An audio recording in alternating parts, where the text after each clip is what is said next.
Еве не повторно во уште еден Комкаст, во уште една нова епизода и оваа веројатно ќе биде првата или е првата која што има кликбейт наслов. Зошто кликбейт наслов? Затоа што имаме топ 5. И сега мене беше многу тешко да кажам што е тоа топ 5. Дали се извори на вести, дали се типови на извори на вести, дали се веб-сајтови, дали се YouTube канали или ньюзлетери и така натаму. Па затоа ќе бидат топ 5 извори на вести, нормално темите ќе бидат маркетинг и медиуми. Останете со нас, односно со мене.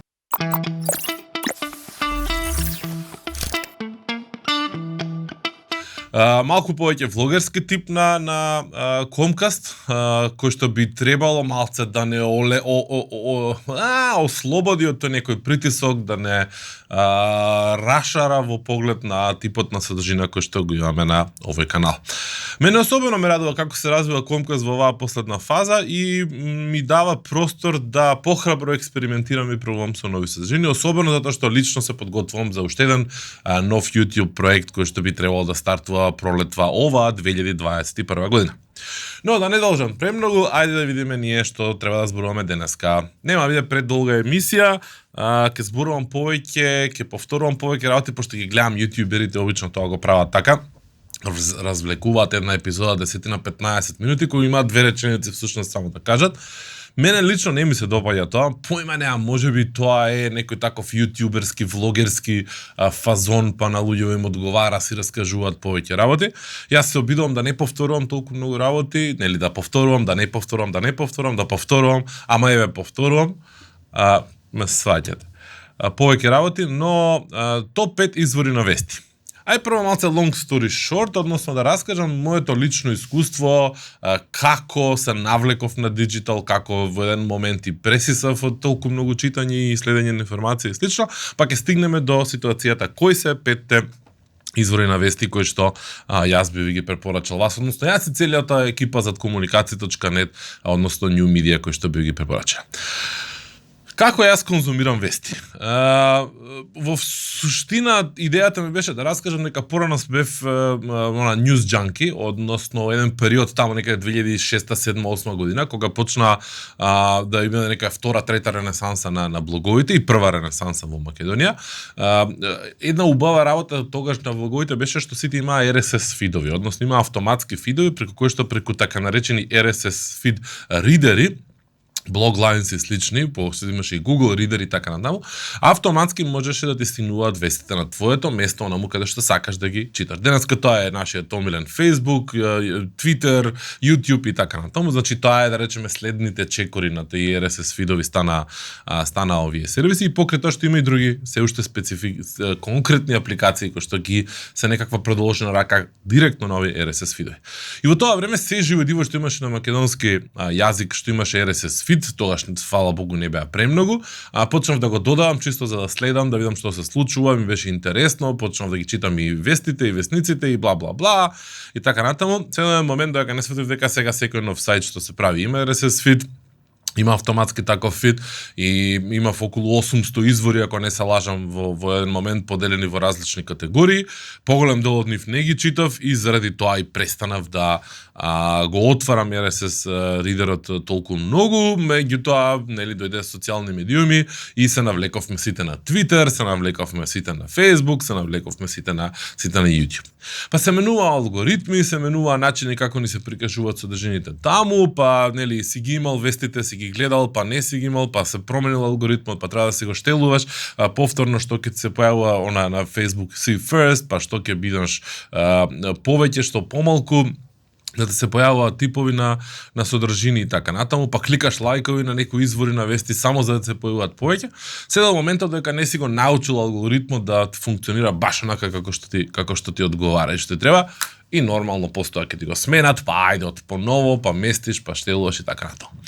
Нормално ова сервисите го знаат добро и добро се обидуваат да ни одговорат на тие потреби.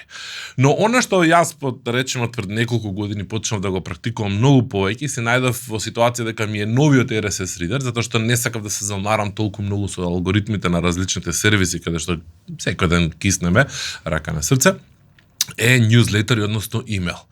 Имейлот е основната форма која што нели постои од кога постои малтене и интернет и до денеска воопшто не го има загубено моментумот, односно ниеднаш не бил ирелевантен како канал, дали за лична или за бизнис, особено за бизнис употреба.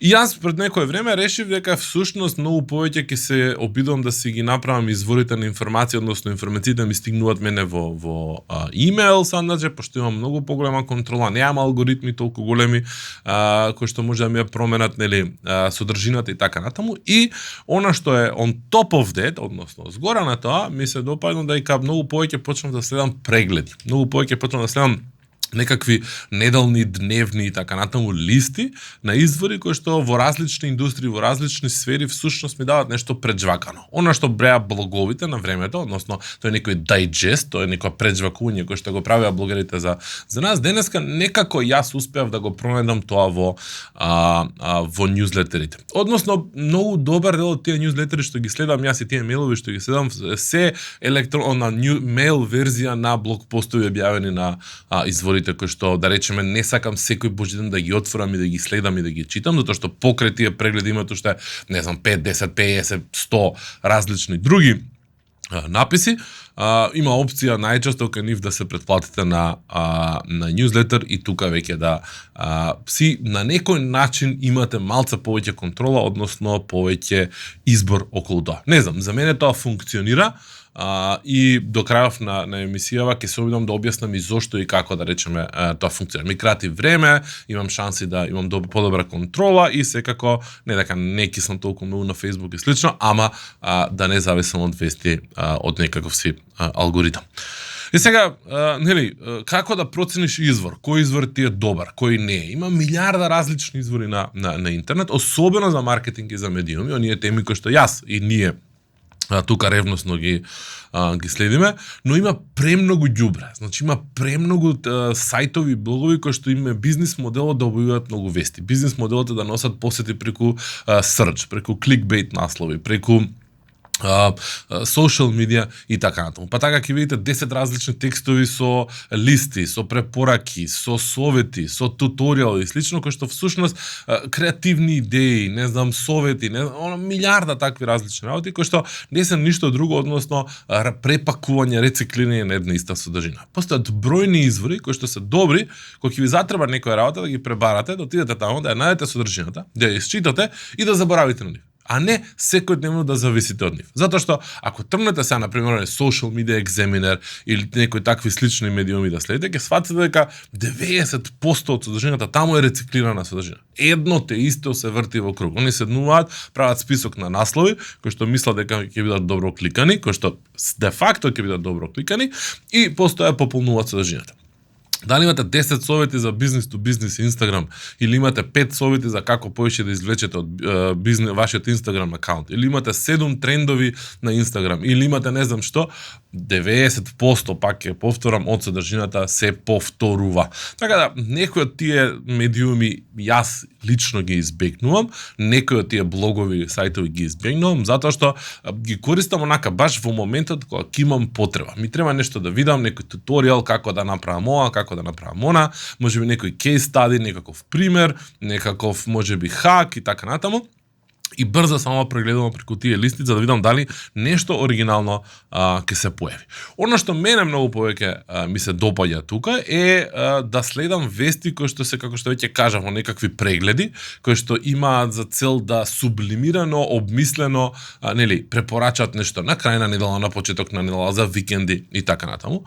Ги обожавам оние long reads и покрај тоа што можеби не ги читам сите или не ги читам целосно, меѓутоа long reads на New York Times, long reads на Wired и така натаму, односно тоа се оние пообработени, подетално обработени теми, кои што навистина влегуваат длабоко во некоја содржина, во некој аспект или некаков проблем, и внатре има уште мал милион други линкови кои што не носат на читање.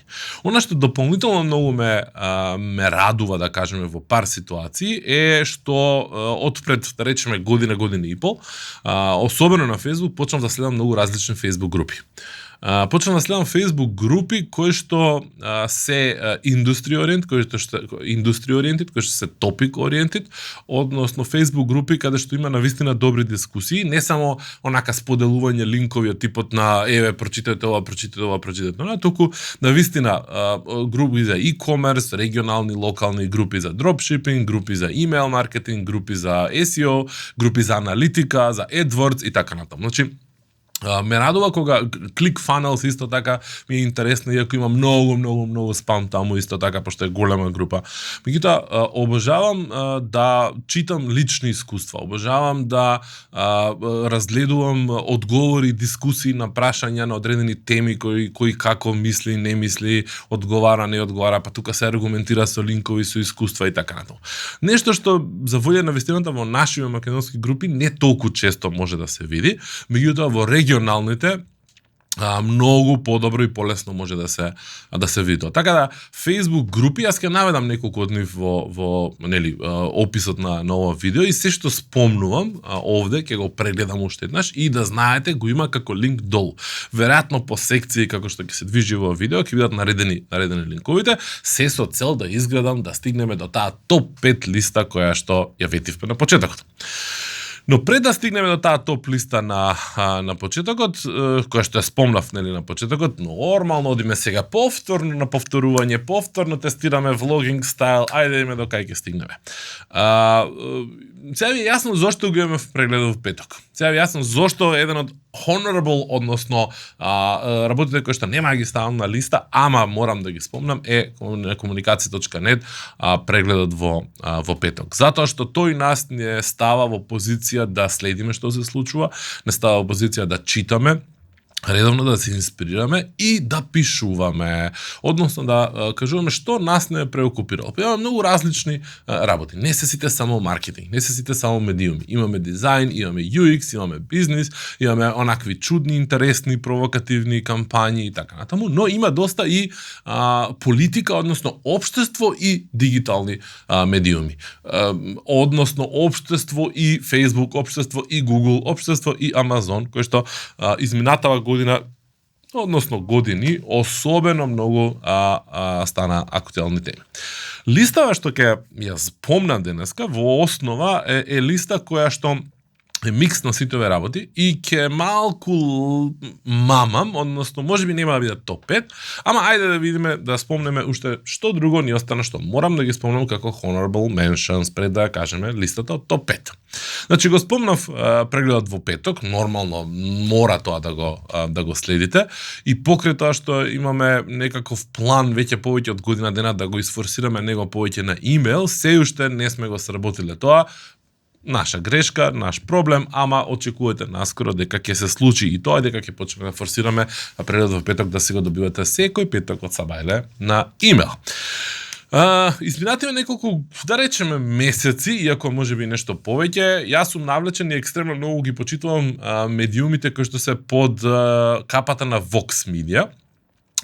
Пред се заради некои од тие нивни YouTube канали кои што веќе содржински не се таму, односно не се под капата на Fox, но и како медиуми покрај тоа што доста навиваат за Apple, па мене тоа не ме воодушевува премногу, ми се допаѓаат заради типот и пристапот на содржината кој што имате. Еден од нивните аутлети, да ги наречеме, news аутлети, е The Verge Media, односно The Verge, кој што онака баш ми е go-to место кога сакам да прочитам нешто што ми се допаѓа и на многу места го имам како извор ми излегува и на social и во newsletter. Еден исто така honorable mention е DigiDay, односно DigiDay. Имаше период кога премногу ме интересираше и следев што случува со медиумскиот свет, односно како дигиталните медиуми се развиваат сега, кој што како купил, направил, експериментирал и така натаму, кога се случуваше на транзиција на Facebook од видео, до видео и назад од видео, и кога се случуваше таа транзиција на глобалните вестници и новински информативни сајтови да почнат да ставаат paywalls и така натаму. Тогаш исклучително многу ги следев DigiDay, ама во последно време некако почна и тие да ми бидат округ да ми се вртат околу темите, можеби јас изгубив интерес, не знам. Си ги следам, ги читам, меѓутоа не толку многу. И имам уште две работи на листа овде кај Honorable Mentions. Тоа е еден YouTube канал кој што благодарение на еден колега, односно Дими, почнав да го следам, затоа што се навлеков да следам на YouTube еден куп ствари, ама не медија и маркетинг, туку друга тема, тоа е за следниот проект што го спомнав, нема да го спомнувам сега. Значи, TechLinked е YouTube канал кој што вреди онака баш кратко, забавно, интересно, ако ви интересира што се случува особено во хардвер светот да следите. Мене ми е окей, од време на време ми се појавува на YouTube, ќе го изгледам 5-10 минути, убаво им се поделени видеата по теми, може да се ги искликате. Топ препорака, верувам дека има такви еден куп, меѓутоа во оваа ситуација мене ми е доволно да имам само кратки, брзи информации за некои од работите што ме интересираат, не сите од тие што зборуваат, таму ќе почнам за некои графички картички да ми зборат, мислам тотално не ме интересира. И нормално не смеам да го изоставам тука, затоа што и покрај тоа што нели може би во моментов не е толку многу жив, меѓутоа барем според мојата перцепција, ITMK, локалниот сајт кој што секако обработува теми кои што влегуваат во доменот на моите и нашите интереси. Не секогаш, значи комплетно од содржината што се објавува таму ме интересира, меѓутоа начинот на кој што ги пишуваат текстовите, сериозноста кој што со години назад се труди екипата за него да ја го одржи тој медиум, стварно секоја чест капа доле, момци.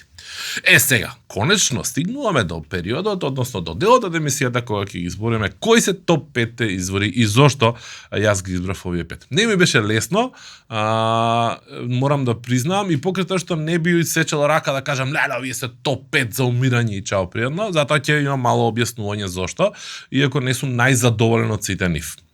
Значи, број 1 би требало да биде, иако не е листава као од најмалку важен до најневажен, нешто као топ 5, него сите 5 на исто рамниште ќе ги ставам. Значи, прв што ќе го спомнам, тогаш ајде тога не е број 1 или број 5, ќе биде We Are Social.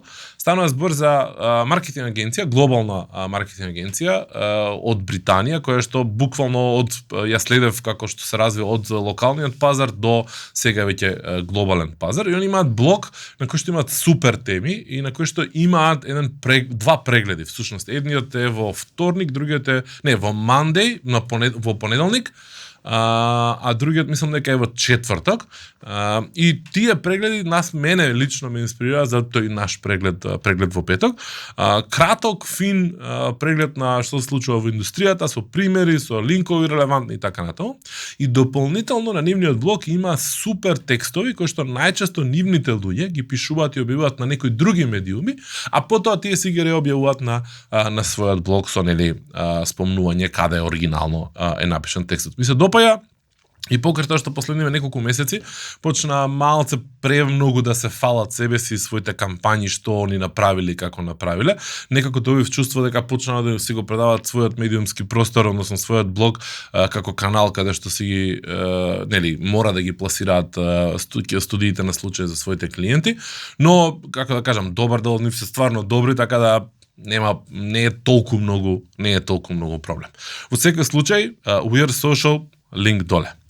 Следно, број 2, односно втор на оваа листа од топ 5, пошто не можев едно да ставам или еден да ставам, а двете ми се у исти кош, затоа што исто ми се трансформира некако и многу често ги мешам ја меѓу себе, ми се и маркетер и консалтанси.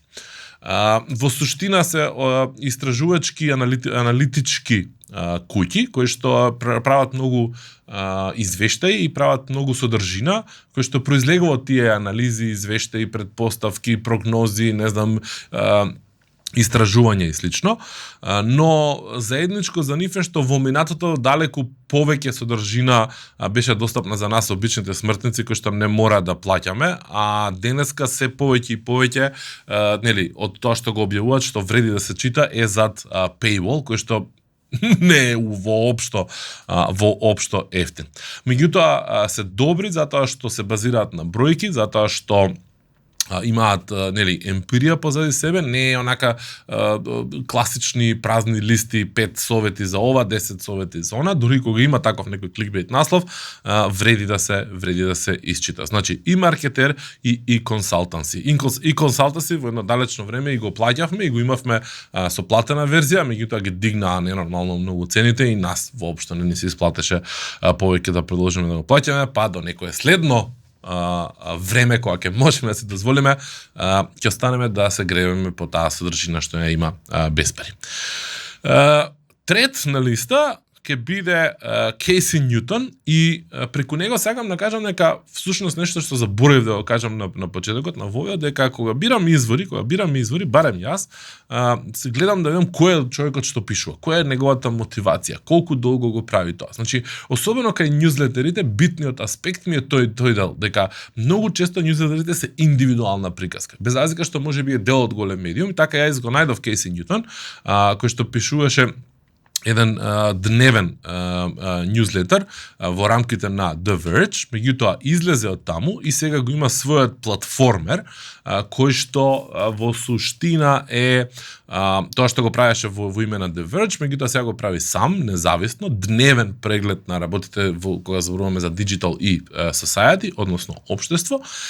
Одличен осврт прави човекот, значи има претерано многу искуство и знаење следејќи тек индустријата и како таа манипулира, односно игра со политиката, и многу е важно за ако сакате да знаете зошто некои од работите Google, Facebook и другите сервиси ги прават или не ги прават. За жал, сега исто така е зад paywall, има еден мејл неделно што е бесплатен, другите за да ги добивате дневните ќе треба да платите $10 месечно, што е одраз на тој еден нов тренд во Америка, кој што, да речеме, како сервис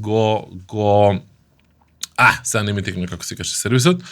Substack се вика сервисот, значи тој што не ми текнуваше Substack. Substack всушност е сега пушти аудио, овозможува лесна монетизација на вашата содржина пред се што испраќате на вашите сабскрајбери на имејл. Може да се преферите од друга платформа или да си почнете од нула таму, меѓутоа донесе интересна промена во светот на медиумите, особено кај индивидуалните новинари низ светот.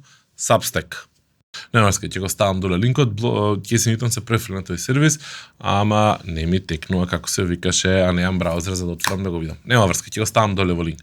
Значи, индивидуалци, различни теми, конкретни теми, да им плаќате вие лично нив на месечно, на дневно, на неделно ниво, годишно ниво, нема неделно и дневно, значи месечно и годишно ниво, за да ви стигнуваат во инбокс. Тоа е еден нов тренд, кој што не е нов како сам по себе дека е измислен сега, меѓутоа добива 2020 и 2021 на значење многу благодарение на платформата што ја имате доле во линк. Не ми текнува сега како се викаше.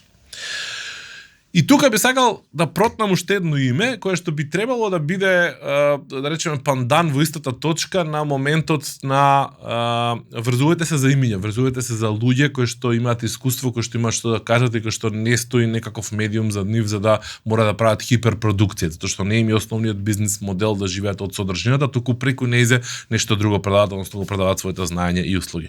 И тука ќе го спомнам Пол Боак и Boak World, кој што кога станува збор за UX и user experience испремешано со маркетинг, мене ми е апсолутен цар. 1, 2, 3, 4 на листа, морам да ставам еден класичен медиум, кај што повторно имаме прегледи, меѓутоа има анимати видео преглед, имате неделен преглед, имате и тон друга содржина, а тоа е A-List Daily, и покрај тоа што на комуникацијата, односно во преглед во петок, екстремно многу ќе ги најдете често линковите од The Verge, ќе најдете TechCrunch, ќе најдете Social Media Today. Social Media Today е еден од оние кои што имаат оверпродукција, што ги спомнав на почеток. A-List Today веројатно е исти таков, иако јас не го конзумирам така, меѓутоа има неколку различни њузлетери и преку нив и заради нив си го сакам многу.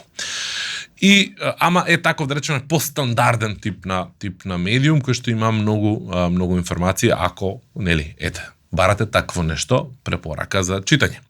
И последен, нормално, како се када на last but not least, пошто рековме дека е рамна листава, број 5, или број 1, или број небитно кој, во топ 5 извори, ќе ја спомнам Нетокрација со своите HR и RS верзии, затоа што го спомнав ITMK, па не е фер да не вклучиме ни еден регионален извор тука.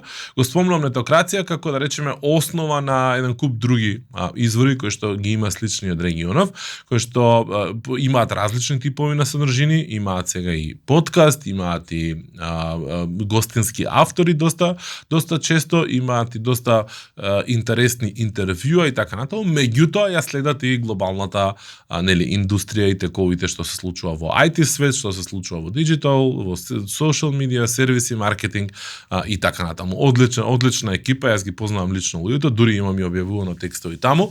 Веројатно уште имам пристап, што сум ја као партнерот за Нетокрација од Македонија што да пишувам, не се дрзнувам толку често да пишувам, од некои баш не многу оправдани причини. Значи, We Are Social и маркетер и консалтанси, Casey Newton и Boag World, A-List Daily и A-List Daily, A-List Daily, добро. A-List Daily и Нетокрација се топ 5 изворите на информацијата кои што може да почнете. Нормално, се што е изнад овие, а што може да ви служи како gateway до многу други извори е комуникација.нет и преглед во петок. Се надевам дека успеавте да издржите до крај, да ги чуете нашите препораки, односно моите препораки измиксани со искуството на моите колеги и дека овој тип на влог, каде што често пати повторував многу една те иста содржина и исти реченици, успеа да ви го задржи вниманието. Ако нормално ви се допадна ова или некој било кој од другите претходни видеа кои што може ги погледнете на Comcast каналот на YouTube, лайк, subscribe, на аудио, на видео, што сакате, каде сакате. Наскоро и на имейл. Се гледаме. Да, и уште една работа на самиот крај, не успеав да стигнам, а сакав да ви кажам, нека во оваа листа не е вклучен во нити во Honorable Mentions, нити во топ 5, ниту еден подкаст, затоа што чувам посебно место, посебен простор да си оставам, за да снимам посебна епизода за топ 5-10, може би повеќе подкасти за медија и маркетинг. Толку за сега.